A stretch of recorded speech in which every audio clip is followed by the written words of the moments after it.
Welcome to another episode of Jay Leno's Garage. Well, if you're a fan of NASCAR, you'll recognize this car. It belongs to Joey Logano, one of the rising stars in NASCAR. Joey, come on in here. How you doing, buddy? Doing great. How about yourself? Congratulations on all your success. What are you, 23 years old? Yeah. Oh, man, I was still working at McDonald's when I was 23 years old.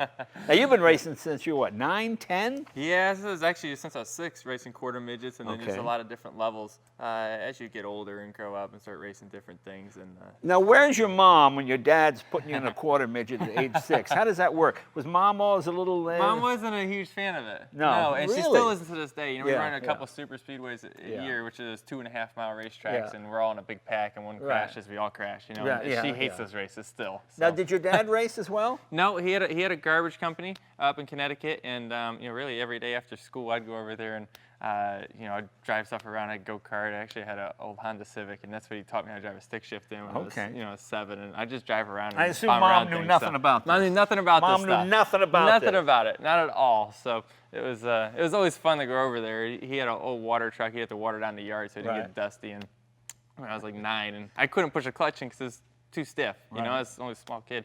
So he'd let the clutch out for me, like, all right, just drive around for a few hours, and you know, when all the water's gone, just hit the brakes and stop it, you know, or shut the key off, and yeah. he'd leave me out there, and I just go Yeah. crazy things like that, and it's just I've always loved it, loved cars. Loved No, racing, I was and- the same way when I was a Yeah. kid. When we were, 11, 12 years old, we lived in a rural area, so we had a Renault 4CV, one of those little, looks like a Volkswagen, a Yeah.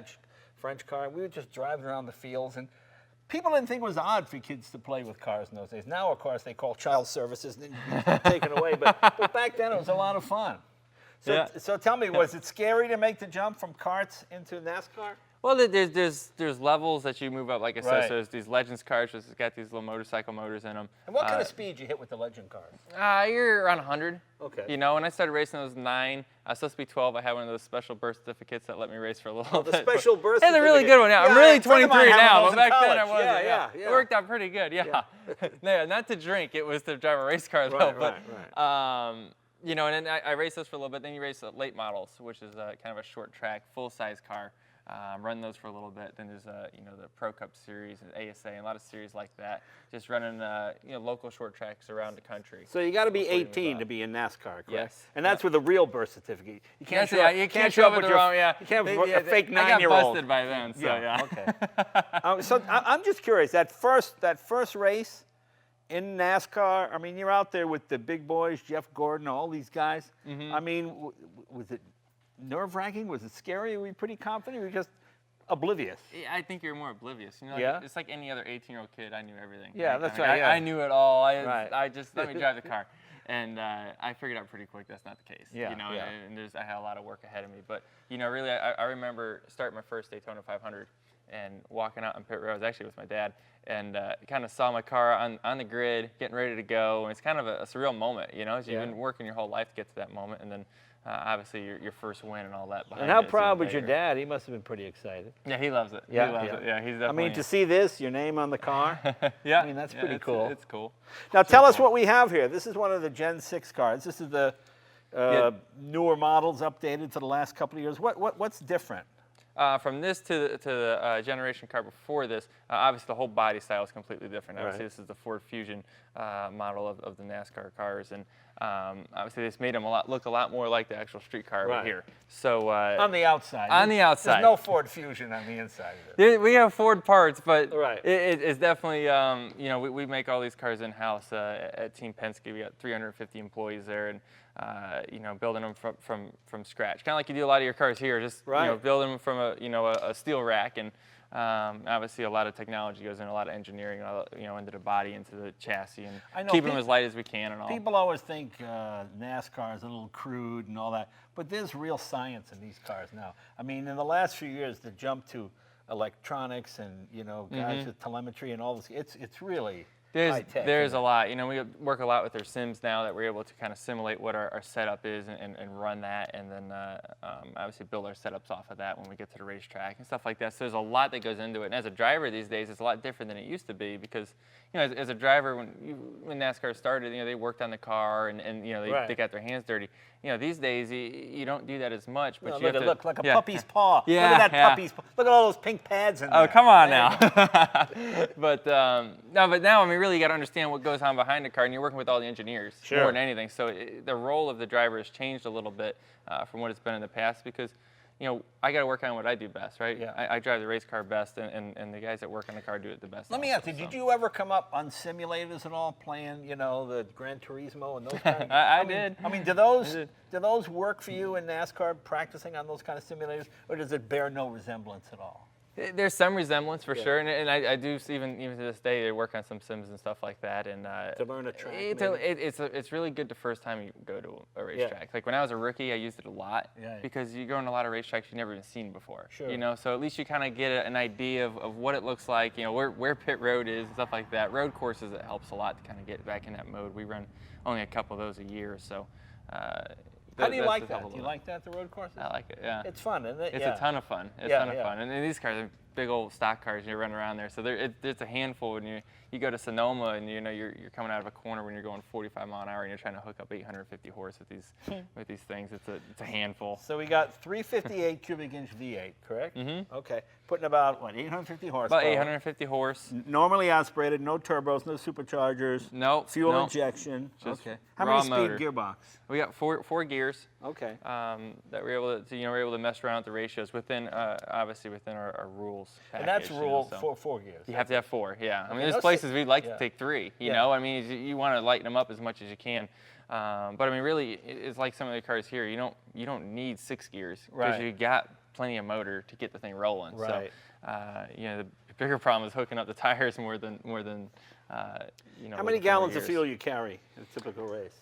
We carry, I think it's 24 gallons, 22 gallons. Oh, that's a lot. Something like that, yeah. So obviously you pack that out as much as you possibly can. Right. A lot of our races come down to fuel mileage and being able to save And you fuel. run ethanol?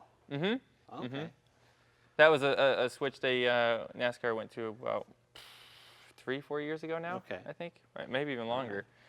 And obviously, all this here is for your aerodynamics. Right. So there's only obviously like everything's within certain rules, and we only mess around with the bodies as much as we possibly can, but there's just very small amounts. Right. But any little bit you can gain is huge. Well, let's start at the front of the car and show us what we go for got here. And of course, this is all just So that's So I mean, basically, the grill in the front of this thing, they have you come in there for styling purposes, and then one you have for your actual radiator. What am I cooling looking at? foot. Fiberglass? Nope. They're also carbon hoods. Oh, carbon hoods, of course. And then they fabricate the whole body from there, steel body from there.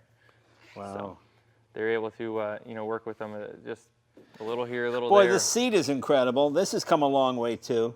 Yeah, this one terms doesn't of have an safety. insert in it. Yeah. But usually, so what they do actually is they're able to mix up a foam basically, and they pour it in there, and it grows around you until it fits to your body perfectly. So basically, it helps support you when you're in the car. Tell me about brakes. Now, obviously, it's four-wheel disc brakes. Is there a booster in them or no? Nope. No booster at all? No boosters. So you need all kinds of, wow. All right there. Boy, it takes a lot of pressure, though, doesn't it? Certain racetracks it does. And then you can change your pedal ratio some to help that. And, brakes in these cars you're asking a lot out of brakes with a heavy car like this. And, you're trying to, And what do you say heavy car? Like, what are we talking? We're 300 pounds. What is, so that's almost production car, 30. But I mean, when you're trying to stop it, that high rate, when you go to road course now, we got big 6-piston brakes on these things that we're trying to slow them down. And, and then there's obviously rules. We can't have ceramic brakes or anything like that. So we got to keep within our rules. So you got to have steel rotors. Okay. Right. So anytime there's a rule, you try to, what do we have overcome that by, maximizing what you got. That's the camera. It's a roof camera. Oh, the camera. Okay. Which that one doesn't have one in there, and not all cars run the roof camera. Yeah. But they have to have that shape up there because of aerodynamic purposes, right? So if some cars running a roof without camera, it, it's a disadvantage. they get a little bit. Yeah, Okay. So everyone runs like a dummy up Well, there. I love the roof cameras and stuff. That makes it. It does, It's good to be able makes it to see exciting. that. Yeah. So this year they changed the rules some more. As last year was the first year of the Gen 6. This year's the second year they tried to improve it more. They added downforce both in the front and the rear. And then they also took away the ride height rule, which our car used to have to be a certain ride height before we went on the racetrack. That's gone. Oh. So now we basically can lower these cars to the ground. Wow. And start from there. So that changes our whole package of what we used to race. Let me quite ask you a bit. about, Is there a lot of homework involved in these? I mean, in the old days, guys, you can kind of do your six-pack, you get in the car, and you guys you know, Junior Johnson, and you race. I mean, is there really a lot of homework, a lot of studying, mental preparation for you to do for this? I do, and that goes back to what we said earlier. You know, if you're going to be a race car driver, do the best you possibly can at that job and look at every little area you possibly can. And I thought that when I first started racing when I was 18 that, yeah, I just jump in the car and I race. You know, because in all honesty, growing up, it came a little easier for me because you weren't racing against the best of the best. Now you're racing against everyone that's got you know, a ton of talent. Yeah. And the only way you beat them is work harder than them. So, you know, obviously watching tapes, understanding your race car, understanding where the engineers are going with your car and working with your crew chief. You know, basically as a driver, you're one of the leaders of your team. So obviously team morale, all that stuff. You got to and you got to be a real athlete too. I mean, I come from the era, you know, they say when the drivers are fat and the tires are skinny. Now it's the other way around. But I mean, people don't realize what athletes you guys are. I remember reading that Sterling Moss could read a newspaper from 20 feet. His eyes were that good.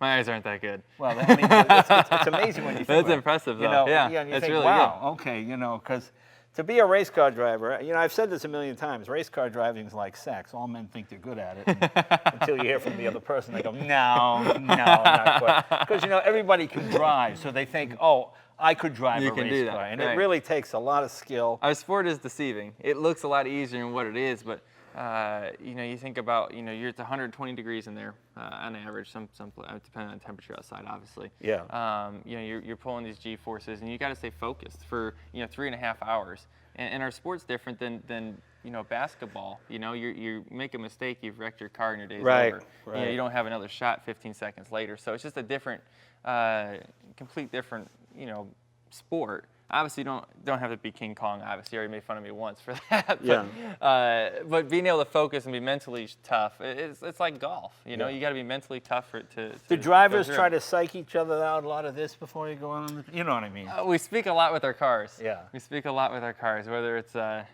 yeah. There's head games going on. There's obviously, you know, any way you can beat someone. You know, I knew Dale Earnhardt a little bit, and we went out on the track, and he was with me in another car. And I'm going around 120. He comes up, gives you a nudge. He's trying to send me into the wall. I go, hey, I'm a comedian. I'm not a race car. But he was, I mean, he just kept. I had big tire marks on my door from him. That's a great story, though, huh? I was going, hey, what are you doing? What are you doing? What were you driving? Oh, we were down at was it Homestead, I think it was. And you know, just doing some NASCAR stuff. This is 15 years ago. So I mean, it just made me laugh how competitive. You know, we're over competitive for sure. Yeah, for sure. Very cool. And of course, this is the standard Ford Fusion right here. Right, that's the stock version. Yeah. That everyone else can buy, but it's definitely. I mean, we don't have a back seat like that one's got, but they're. I mean, they're. It's the same. We're trying to make NASCAR's trying to make it just like it was in the old days, right? You went on Sunday, sell on Monday. Right. You know, and the more we can make our race cars resemble the street cars, the better that. Yeah, I think that's really a good thing to do because that's the era I came from when you could buy a car that looked like the one that raced the race, Sunday, or won the race, wherever it might be. Yeah. So how you doing this season? So far this season, we're 4 races into it. We're sitting 6th in points. Okay. We had some power steering issues last weekend. The power steering went out, and that's what kind of power steering? Electric or hydraulic? Hydraulic. Okay. Hydraulic. We had a leak, and spewed all the oil out, or the fluids out, and then. What's the most frustrating part? Is it when you have a mechanical failure? Is that what? Really, in all honesty, it's just when you're not running well. Yeah. You know, I mean, I felt like one of the fastest cars last weekend. A car that I feel like could have won the race.